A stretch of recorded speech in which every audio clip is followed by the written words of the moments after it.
Mês de maio chegando ao fim, dia 31, segunda-feira. Sejam muito bem-vindos, bem-vindas ao telejornal que desperta informação para você. Imagens da nossa capital, João Pessoa. Hoje a previsão do tempo é de sol e aumento de nuvens agora pela manhã, pancadas de chuva à tarde e à noite, máxima de 29, mínima de 23 graus, de acordo com o clima-tempo. E os nossos repórteres já estão a postos aqui na tela. Deise Ponciano, bom dia. Oi Bruno, bom dia para você, bom dia para todos que estão nos acompanhando. Daqui a pouco eu volto falando sobre os cuidados que a gente deve ter com a pele. Afinal, quantas vezes a gente deve usar o protetor solar? Tem que estar sempre reforçando. Se está em um ambiente fechado, é importante usar o protetor solar também? Daqui a pouco a gente esclarece todas essas dúvidas com uma dermatologista, hein? Não sai daí! Até já, Deise. Paula Farias aqui com a gente também. Oi, Paula, bom dia. Bom dia, Bruno, e a você que acompanha a Rede B. Daqui a pouco eu vou falar com a diretora de Vigilância em Saúde de João Pessoa, Aline Grise, e ela vai falar sobre a intensificação da fiscalização da vigilância sanitária em estabelecimentos comerciais, bares e restaurantes. Então fica aí, não perde, que daqui a pouco eu volto. Certo, até já. Este é o Bom Dia Rede B, despertando a informação para você.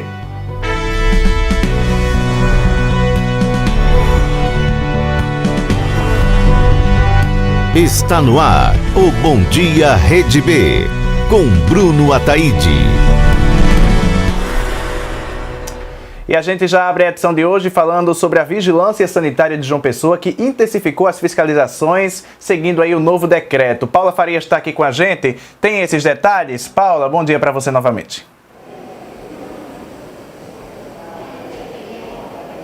Oi, Bruno, como você mesmo mencionou, né, o novo decreto foi instituído desde a semana passada e por conta disso a Vigilância Sanitária está intensificando as fiscalizações. E quem vai falar melhor sobre como está sendo a atuação da vigilância nesse período de novo decreto é a diretora de Vigilância em Saúde, Aline Grise. Bom dia, Aline. É um prazer tê-la conosco com relação à intensificação da vigilância. Como está sendo nesse período? Então, bom dia a todos. Intensificamos de uma forma que a gente possa aí estar abraçando uma maior quantidade de estabelecimentos. Aumentamos os carros, aumentamos o número de fiscais. Então a gente está na rua das 8 da manhã até as 2 da madrugada, né, para a gente poder estar aí fazendo um trabalho de combate à aglomeração, ao descumprimento do decreto, em prol da sociedade. Aline, a gente fala muito sobre esse decreto, sobre a importância das pessoas cumprirem essas medidas, né? Com relação aos estabelecimentos comerciais e também bares, restaurantes e estabelecimentos afins. Como está sendo esses horários de funcionamento e caso ele descumpra qualquer ponto desse decreto, como é a multa? Como ele vai ser multado? Olha só, a partir da quinta-feira a gente começa a perceber o maior descumprimento. Tá? Então existem estabelecimentos, principalmente bar e restaurante, que conseguem seguir o decreto, mas alguns deles ainda vêm a não obedecer o decreto, né, com aglomeração, com dança. Então esse estabelecimento ele é interditado imediato por 7 dias e ainda ele sofre um auto de infração, que a multa pode chegar até 50 mil. Então a gente vem fazendo essa orientação e essa prevenção para que não chegue a essa punição, porque a gente prefere estar orientando e prevenindo, mas infelizmente existem estabelecimentos que não estão cumprindo. Aproveitando esse gancho, né, de descumprimento, a Vigilância Sanitária notificou algum? Você tem com precisão dados com relação ao descumprimento de alguns estabelecimentos? Tenho sim. No final de semana passado a gente interditou 3 estabelecimentos, notificamos 19 e 3 autos de infração que as multas podem chegar até 50 mil. Aline, só para encerrar mesmo, que eu tenho pouco tempo, é bom reforçar sempre, alertar a população, caso vá a algum bar, restaurante, cumprir, né, o limite de capacidade daquele estabelecimento. É importante, né? É a população que nos ajuda, são os clientes e os estabelecimentos, para que a gente não venha a ter medidas mais restritas e chegue ao fechamento, né, aí deixando bares e restaurantes apenas com delivery. Então a gente pede essa contribuição e essa ajuda de todos. Muito obrigada pela participação, bom dia e bom trabalho para você. É como a Aline mencionou, Bruno, se for frequentar algum bar, restaurante, estabelecimento comercial, é importante estar de máscara, usar álcool em gel e se atentar, né? Se o estabelecimento estiver cheio, é bom nem às vezes você frequentar esse tipo de lugar. Eu volto com você. Muito obrigado, Paulo, pelas informações. E amanhã completa 12 anos o acidente com o voo 447 da Air France. Domingo, 31 de maio de 2009. 7h29 da noite no aeroporto do Galeão, no Rio de Janeiro. O voo 447 da Air France decolava em direção a Paris, na França. No avião, 216 passageiros e 12 tripulantes. No comando da aeronave, o capitão Marc Dubois. Além dele estavam os copilotos David Robert e Pierre-Cédric Bonin, esse o menos experiente, com apenas 807 horas de voo nesse tipo de aeronave. No momento da decolagem, estavam na cabine o capitão Dubois e o primeiro oficial Bonin. Para adquirir mais tempo de voo, Bonin era quem estava pilotando o Airbus naquele dia. O Airbus A330 deveria ter chegado à capital francesa às 11h09 da manhã, do dia 1º de junho de 2009, mas isso nunca aconteceu. 3h06 após a decolagem, a aeronave desapareceu dos radares. Num certo ponto da rota, o voo 447 atravessava uma tempestade. Diferentemente dos demais voos que passavam pela região, a tripulação não alterou a rota. Essa é uma prática comum de segurança para evitar o pior da tempestade. O Bonin, ele era o cara que estava com mais preocupação de entrar naquela tempestade. Isso tem gravação da Caixa Preta, ele já vinha conversando com o comandante, demonstrando essa preocupação, né, de estar indo para aquela tempestade. O avião deixou a área de cobertura do Centro de Controle Aéreo Atlântico às 10h48 da noite, horário de Brasília. A aeronave deveria reaparecer nos radares do Senegal por volta da 00h20, mas isso não aconteceu. No dia 1º de junho, a Air France confirma o desaparecimento da aeronave.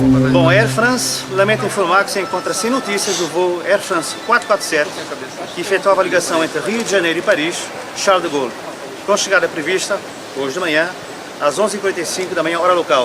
Nos aeroportos do Rio de Janeiro e Paris, parentes buscavam por informações. No dia seguinte, a notícia. O voo 447 da Air France caiu no Oceano Atlântico. Não havia sobreviventes.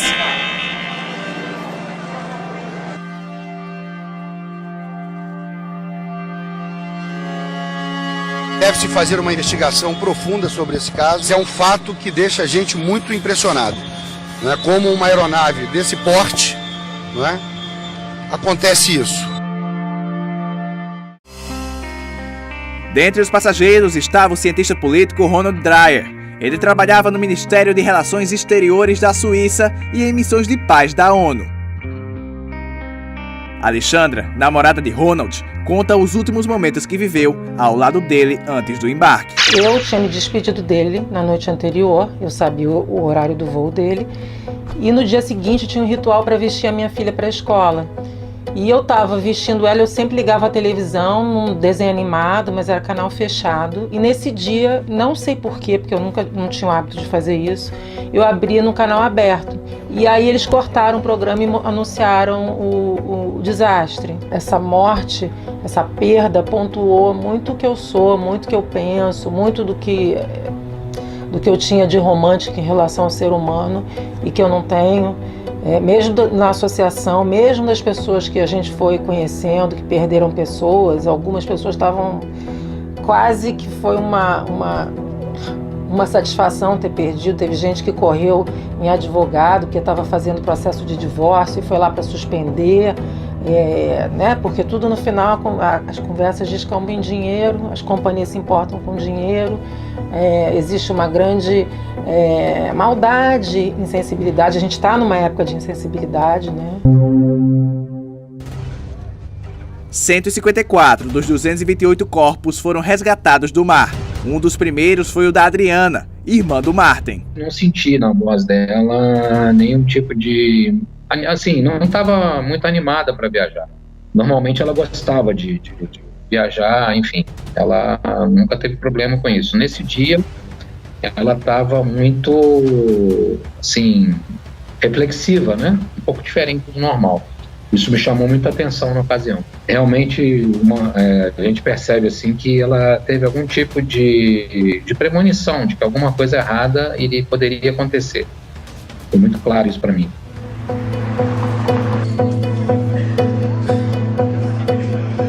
O relatório do acidente apontou como uma das causas a criação de cristais de gelo nos tubos de pitot. Ele é um instrumento que capta a pressão de fora da aeronave para fazer um cálculo ali de velocidade, altitude, enfim, todas as informações de voo que o piloto tem dentro do painel ali, o velocímetro, o altímetro, essas informações vêm do tubo de pitot. Ele tem um orifício bem na frente, um buraquinho ali, que esse vento, né, esse ar, ele entra, e aí por diferença de pressão ali nessa tomada estática, por diferença de pressão, pressão dinâmica, enfim, uma série de parâmetros, ele manda essa informação para o altímetro, ele manda essa informação para o velocímetro. Dentro daquela tempestade, era uma coisa muito densa, uma formação muito forte, começou a formar pequenos cristais de gelo que foi entupindo esse tubo de pitot.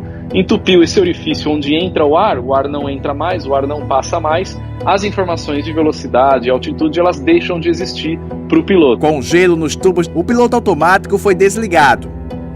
Nesse momento, estavam no comando da aeronave os primeiros oficiais David Robert e Pierre Bonin. O comandante Marc Dubois estava descansando em uma sala reservada. O piloto automático depende das informações dos tubos de pitot para poder funcionar com precisão. Como ele deixa de funcionar com precisão, ele deixa de receber a informação do jeito que tem que ser, ele desarma, né? E aí o avião passa a estar na mão dos pilotos. Ele praticamente começou a entrar em desespero ali,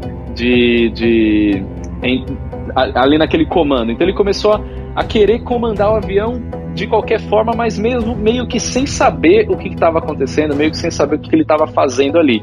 Tanto é que se você olha o gráfico ali, né, do que foi registrado pela caixa preta, mostra uma movimentação de comando muito brusca, sendo que não poderia ter sido feito um comando tão brusco naquela situação. Ao mesmo tempo, o comandante estava tentando manter o avião com pouca movimentação, ele está tentando manter o avião mais reto e nivelado, mas até então o side stick do piloto e o do copiloto, eles eram independentes. Então se o piloto não mexe, mas o copiloto mexe, o avião ele vai responder a esses comandos. Então passou a ser uma briga entre o side stick do copiloto mexendo freneticamente e o side stick do piloto praticamente parado, tentando manter o voo reto e nivelado, um não sabendo o que o outro estava fazendo.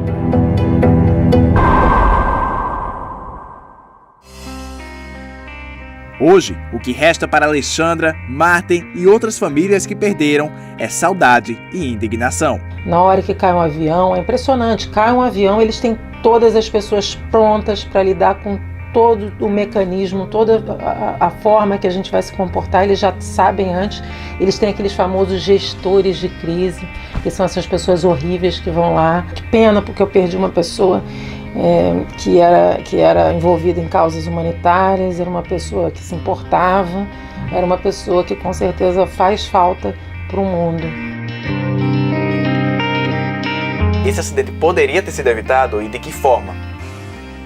Olha, todo acidente é uma sequência de sis, né? Assim, a gente costuma dizer na aviação. Se o tubo de pitot já tivesse sido substituído por uma versão que não tivesse esse acúmulo de cristais de gelo, se o gerenciamento na cabine tivesse sido melhor, se o piloto tivesse mais experiência, então é uma série de sis que cada si desse é um elo de uma corrente, né? Então assim, o acidente poderia ter sido evitado? Todo acidente poderia ter sido evitado se você começa a pensar nele lá no começo, mas quando ele termina num acidente, ele já está numa sequência de erros para resultar naquilo, né? E daí, por isso que entra uma investigação aeronáutica em qualquer acidente aéreo. Queria só dar uma acrescentada nessa questão do que as pessoas acham que é perigoso voar porque vem as notícias desse tipo de acidente. Saiba justamente isso, um acidente ele não acontece do nada, não é uma coisa corriqueira, não é uma coisa que é normal, e se aconteceu é porque vem uma série de coisas até isso acontecer, e os profissionais da aviação estão sempre trabalhando para que nada aconteça. Então a aviação é muito segura e não é à toa que são pouquíssimos acidentes aéreos, infelizmente alguns ainda não acontecem, mas são pouquíssimos que acontecem justamente por conta de toda essa investigação que tem aí por parte dos órgãos aeronáuticos do mundo inteiro para entender o que foi e evitar futuros. Nossa solidariedade às vítimas dessa tragédia. Pessoal, muita gente tem acompanhado o conflito entre Israel e Palestina, mas afinal, qual o motivo disso tudo? O repórter Túlio Lopes conversou com o professor que traz os detalhes.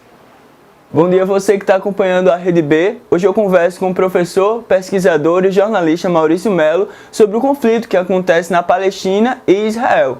Maurício, bom dia para você, tudo bem? Bom dia, tudo bom? A gente vai conversar um pouco sobre esse conflito e primeiramente eu gostaria de saber o impacto histórico que acontece naquela região. Por que os conflitos hoje, que acontecem desde muito tempo, ainda assim impactam o mundo? Certo, então vou tentar fazer aqui um apanhado rápido, né, sobre o que acontece. É difícil fazer isso rapidamente, porque é um conflito histórico, de fato, né, mas que, enfim, remonta ao fato de que aquela área toda do Oriente Médio, aquela região toda, onde hoje Israel se auto-instituiu como um Estado independente e onde havia a Palestina e a Cisjordânia, era uma área colonizada já, era uma área que era colônia britânica e que, depois da Segunda Guerra, em 1947, se resolveu fazer uma divisão daquele território que era a Cisjordânia em duas partes, que seria Palestina e Israel, sob muita pressão de Israel. Israel foi formado por uma comunidade, por parte da comunidade judia internacional, que puxou para si o direito de ter aquele território que, segundo eles e segundo a religião judia, era uma área que há milhares de anos atrás havia sido dada por Deus a eles. Eles resolveram, no fim da Segunda Guerra e todo naquele contexto todo de pós-holocausto, de nazismo, eles resolveram que precisavam ter uma terra só para os judeus. Resolveram reivindicar aquela parte do mapa e a comunidade europeia e norte-americana acharam que seria interessante ter ali ocidentais no meio do Oriente Médio. Então, estrategicamente, e isso é uma questão que vale até hoje, estrategicamente é muito importante que o Ocidente mantenha uma base militar avançada naquele território. E aí, se você olhar no mapa do Oriente Médio, você vai perceber que a Palestina, Cisjordânia, fica exatamente entre Irã, Egito, entre Arábia Saudita, fica ali num ponto em que é muito interessante militarmente, estrategicamente para o Ocidente, e aí quando eu falo Ocidente, falo Estados Unidos, a Inglaterra, a França, que são os principais interessados em manter esse ponto avançado ali. Então, de lá para cá, vários conflitos de fato aconteceram, mas a última guerra de fato aconteceu, algo mais parecido com a guerra, vamos dizer assim, aconteceu em 1967, quando houve a Guerra dos 6 Dias. Veja, foi uma guerra, mas durou só 6 dias, em que milhares de palestinos foram mortos, porque o poderio de armamento de Israel, junto com Inglaterra, França e Estados Unidos, que financiam toda essa questão militar de Israel, era muito maior que qualquer poderio armado da Palestina. E, portanto, durou 6 dias esse conflito. Foi nesse último momento, digamos assim, que ficaram definidas as fronteiras que deveriam ser respeitadas. Palestina num canto, Israel para o outro canto, para seguir finalmente o acordo de Oslo, de alguns anos atrás, e o acordo e a divisão feita pela ONU em 1948. Esse, na verdade, é o momento, Túlio, em que o conflito, como você está chamando, chega até o Ocidente, pela mídia. Mas, na verdade, por exemplo, no último dia 10 de maio, quando o Hamas mandou foguetes em direção a Israel, mas havia uma ofensiva de Israel contra o povo palestino nos últimos 45 dias, em que ele vinha crescendo, vinha numa crescente, em que no dia 10 houve uma invasão da segunda mesquita mais importante do mundo, que fica lá em Jerusalém. Houve uma invasão armada, com bombas, em que milhares de palestinos muçulmanos estavam lá dentro orando e foram retirados à bomba e presos. Enfim, nos últimos dias antes desse acontecimento, Israel estava proibindo as pessoas de chegarem até a mesquita para rezar. E isso no fim do Ramadã, que é o período mais importante dos religiosos muçulmanos. Então, quando gente do mundo todo vai para as mesquitas e da Palestina inteira vai para Jerusalém, justamente para ir para a mesquita de Al-Aqsa. Então, já havia uma proibição e já estavam juntando milhares de palestinos fora do portão da cidade histórica de Jerusalém. Antes disso ainda, durante o Ramadã, houve ataques aos palestinos nas várias cidades palestinas, em Hebron, em Nablus, na própria Jerusalém, na parte palestina de Jerusalém, que Jerusalém é uma cidade dividida, né? Isso a gente não ficou sabendo aqui na mídia ocidental. A gente não ficou sabendo também, por exemplo, que em Jerusalém houve uma marcha da extrema-direita, de sionistas, e aí eu aproveito para chamar a atenção para o fato de sionista ser um judeu que acredita na criação do Estado de Israel. Então, não é uma guerra religiosa, Túlio, como muita gente pode achar. Não é judeu contra muçulmano ou judeu contra cristão. Os cristãos e muçulmanos estão sendo muito atacados lá em Israel, mas não é uma guerra religiosa, é uma guerra por território. Eu já agradeço, Maurício, pela participação e pela rica informação que você traz sempre sobre esse assunto. E deixo para você que está assistindo, acompanhe o Marista pelas redes sociais e também acompanhe o que acontece lá no Oriente Médio, porque é de extrema importância. Intervalo agora, daqui a pouco a gente traz informações sobre uma carta manifesto lançada por um grupo de atuação aqui de João Pessoa. A gente volta já.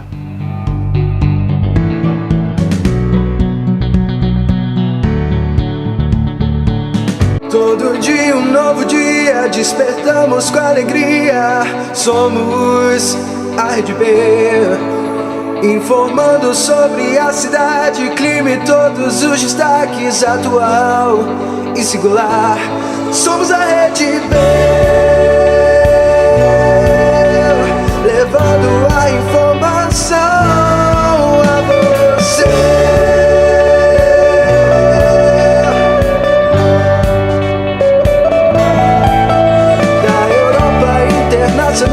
Ou da nossa capital, os destaques no jornal, integrando a Paraíba através da notícia. Somos a Rede B, levando a informação a você.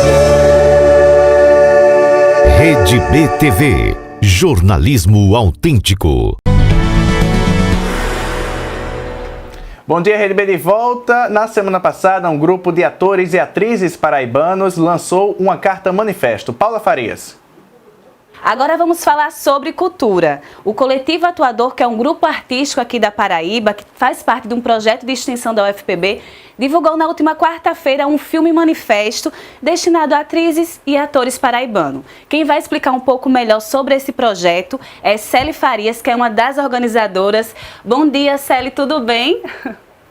Bom dia, Paula, tudo bem? É um prazer tê-la conosco, seja bem-vinda à Rede B. Obrigada. Prazer é nosso de estar aqui. A gente fica muito feliz com a sua participação. Célie, com relação a esse filme manifesto, explica um pouco melhor como surgiu a ideia.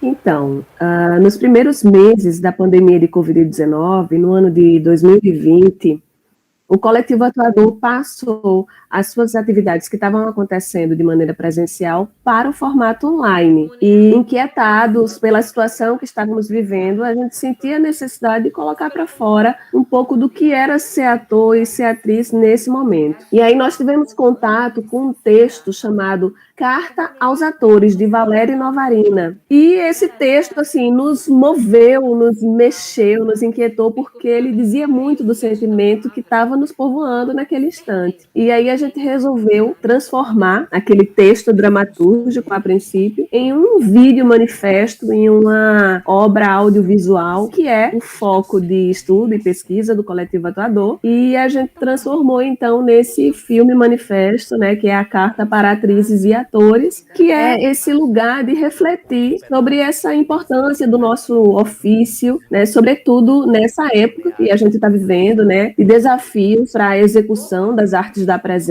e também com o avanço do fascismo no Brasil e no mundo, enfim, com esse caos que a gente infelizmente vive hoje. E essa realização do Coletivo Atuador, que teve estreia na última quarta-feira, ela está disponível no nosso Instagram, que é o @Coletivo Atuador, e além desse filme manifesto que está lá, para quem quiser ver e acessar, inclusive pode aproveitar e seguir o nosso perfil para ficar atualizado com relação às ações do coletivo. Também pode acessar a live que foi realizada com convidados para debater sobre o filme. Muito obrigada novamente. Seja bem-vinda sempre, viu? A gente sempre está aqui querendo falar um pouco mais de cultura. E se você não conferiu, a gente vai exibir um trecho desse filme manifesto de atores para atores e atrizes. Respirem, pulmoneiem. Pulmonear não é só deslocar o ar, gritar, inflar. Mas pelo contrário. Pulmonear é usar todo o ar que se inspira, gastá-lo todo antes de se inspirar novamente. Pulmonear é alcançar o final do fôlego. Chegar até a asfixia do ponto final da frase. Percorrer a abertura e o fecho da palavra como um ataque certeiro dos dentes, dos lábios e da boca. Devemos comer o texto, para que a plateia ouça nossa mordida e deglutição e se pergunte o que está sendo comido em cena. Vamos desmontar esta velha mecânica social. O teatro é um estrume rico. E a gente já vai conversar com a querida Deise Ponciano com um alerta importante e os cuidados com a pele durante a exposição ao sol. Oi, Deise, eu já estava com saudade de você, viu? Bom dia. Oi, Bruno, bom dia para você mais uma vez. Também estava com saudades. Isso mesmo, um assunto importante, né? O cuidado com a pele, a exposição ao sol também pode ser perigoso. O uso do protetor solar é indispensável, sim, mas ainda tem bastante pessoas aí que estão negligenciando, né, esse uso, esse cuidado com a pele. A gente vai conversar agora com a dermatologista, a doutora Carla, que vai explicar para a gente quais cuidados devem ser tomados com a pele, que é tão importante, né? A nossa porta de entrada, né? Todo mundo olha para a nossa pele, principalmente as partes que ficam expostas, né? O rosto, as mãos. Quais são os cuidados que a gente deve ter? Bom dia. Bem, o cuidado com a pele, principalmente com o uso do filtro solar, é fundamental. Não só na prevenção do câncer de pele, mas também na prevenção do fotoenvelhecimento. Então, é necessário que se use o protetor solar diariamente e que este protetor seja reaplicado a cada 3 horas, independente de você estar exposto ou não à luz solar. Doutora, inclusive, a senhora falou desse reforço, né, do protetor solar, está sempre reforçando de 3 em 3 horas. Mas uma dúvida que surge bastante, principalmente para a mulher, que usa maquiagem. Como é que ela faz para fazer esse reforço, colocar o protetor com o uso da maquiagem? Quais as dicas que a senhora traz para esse público? Hoje a gente conta com um grande aliado, que é o filtro solar com cor. Então, assim, hoje o mercado dermatológico em protetores solares, eles são bem vastos, né? E eles disponibilizam filtro em vários tons de pele. Então, essa reaplicação, ela vai ser prática, vai ser fácil, né? Isso não vai trazer nenhum desconforto à rotina da mulher no seu dia a dia, né? Inclusive, os filtros, eles, além de ter uma cor específica para cada tipo, para cada tom de pele, ele também tem uma cosmética bem específica. Então, assim, aquela mulher que tem uma pele seca, ele vai ter um protetor ideal para a pele seca. Se a pele é oleosa, também vai ter um protetor específico para a pele oleosa. E para os homens, que há uma maior resistência no uso do filtro, a gente também disponibiliza, ou seja, o mercado disponibiliza alguns produtos que eles, assim, não têm toque pegajoso, eles não ficam retido no pelo, então não trazem brilho para a pele, não tem toque que incomoda. Então, assim, vale a pena investir, porque é importante, é fundamental e não vai trazer nenhum desconforto na rotina diária.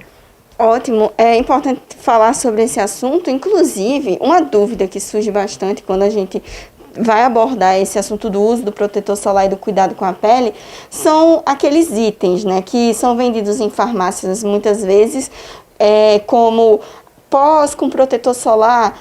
Só o uso desse tipo de produto é suficiente, porque às vezes você compra por questões estéticas. Eu não gosto muito do toque do meu protetor solar, eu vou comprar um pó, que esse pó é mate, e ele tem na embalagem que é protetor solar também. Isso é válido ou é necessário fazer o uso do produto protetor solar além do pó? Bem, ambos, tanto o filtro em gel, em creme, em loção, como o compacto, eles têm o seu fator de proteção. Mas é importante que se use em outra formulação, por exemplo, uma loção, um creme, porque há uma adesão maior à pele, tá? E a manutenção pode ser feita com pó, né? Para se tornar mais prático. Mas é imprescindível que se use o protetor solar numa formulação que tenha uma melhor adesão à superfície cutânea. Agora, doutora, além desse uso do protetor solar, quais os cuidados, né, que a gente deve inserir na rotina para ter uma pele saudável? Principalmente a gente que mora no Nordeste. Eu estava até brincando, né, quando eu vi a pauta, tem um sol para cada um e a gente fica bastante exposto. A senhora reforçou que deve estar usando o protetor solar, inclusive em ambientes fechados, por conta do calor também, enfim, de vários fatores. Mas quais são os cuidados para além do uso do protetor solar? Bem, além do filtro solar, é importante que o paciente se abstenha de se expor ao sol, porque não é passaporte para ir para o sol o uso do filtro. Então, assim, se você aplica o protetor e vai à praia, isso não vai funcionar. Então, se faz necessário que você aplique o filtro, que você use um chapéu, que você ponha uma camisa contendo UV, que você fique debaixo de uma sombrinha que tenha proteção devida e, assim, se exponha o mínimo necessário, reaplicando se transpirar bastante ou a cada mergulho que você dê quando na beira de praia ou numa piscina. Então, assim, o protetor solar sozinho, ele não faz milagre. Ele se faz necessário a colaboração do paciente com relação aos cuidados que agregam. E para a gente finalizar, uma coisa muito importante também, a senhora falou dos riscos, né, que a falta desse cuidado, dessa aplicação do protetor solar pode trazer. Vai muito além do câncer de pele, como a senhora falou. Também tem aquelas pessoas que se preocupam, envelhecimento precoce, linhas de expressões, inclusive tem áreas do corpo que essas linhas podem ficar mais evidentes, como a parte dos olhos, na testa. Isso pode ser evitado com o uso correto e os cuidados, não é isso? O envelhecimento é natural, né? Então, existe o envelhecimento intrínseco e o envelhecimento extrínseco. Então, assim, o sol, ele agrava esse processo de envelhecimento. Ele promove o aparecimento de danos na pele, de fotodanos. Então, são manchas escuras, manchas brancas, precipitam, ou seja, ou agravam as linhas de expressão. Então, assim, aprofundam. Então, se faz necessário um bom filtro e uma abstenção do sol para que se tenha uma pele saudável e se tenha um processo de envelhecimento menos agressivo. É de fundamental importância o uso do filtro. E hoje a gente tem o hábito de associar o filtro de uso tópico ao uso de uma substância de uso oral que também tem ação fotoprotetora. Então, é importante que se faça essa casadinha, porque nós moramos em uma cidade onde o sol reina o ano inteiro. Então, se faz necessário o cuidado anual com a pele. Muito obrigada pelas informações. Essa foi a doutora Carla falando sobre os cuidados que a gente deve ter com a pele. Principalmente a gente que mora aqui no Nordeste, a gente tem esse solzão lindo, mas os cuidados a gente não pode abrir mão. Bruno, volta aí no estúdio. Use o protetor solar, viu? Porque a sua pele é bonita, mas tem que ter cuidado. Com certeza, Deise. Muito obrigado pelas informações.